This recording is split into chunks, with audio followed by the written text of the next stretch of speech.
మీరు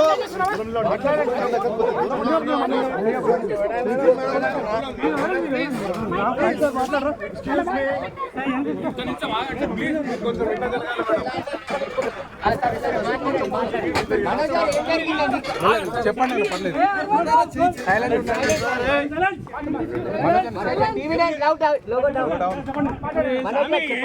చెప్పండి, లేదు పర్లేదు, చెప్పండి. మనకు ప్లీజ్ కొంచెం సైలెంట్. నేను ఆర్టీ కోసం ఈ పోరాటం చేయట్లేదు, ఎందుకంటే ఈ పోరాటం కూడా కాదు, ఇది ఆత్మగౌరవం,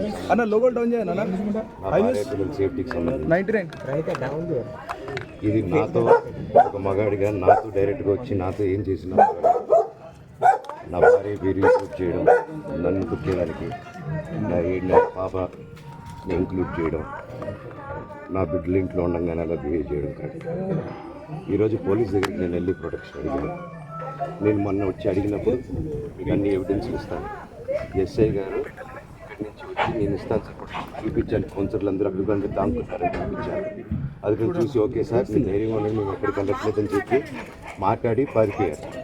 ఇప్పుడు కానిస్టేబుల్స్ వచ్చి అందరూ నా మనుషులందరినీ భయపించి ఇప్పుడు వాళ్ళ పేర్లు తీసుకొని బెదరగొట్టి మా మనుషులను పంపించేసి వేరే బాడీ గార్డ్ లోపలికి పంపించున్నారు సార్.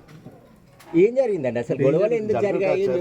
డిపార్ట్మెంట్ ఎందుకు వన్ సైడ్ తీసుకుంటున్నారు? కంప్లైంట్ తీసుకున్న తర్వాత వాళ్ళకి ఏ అధికారం ఉంది? నా ప్రొటెక్ట్ చేసే మనుషుల్ని పంపించేదానికి అధికారం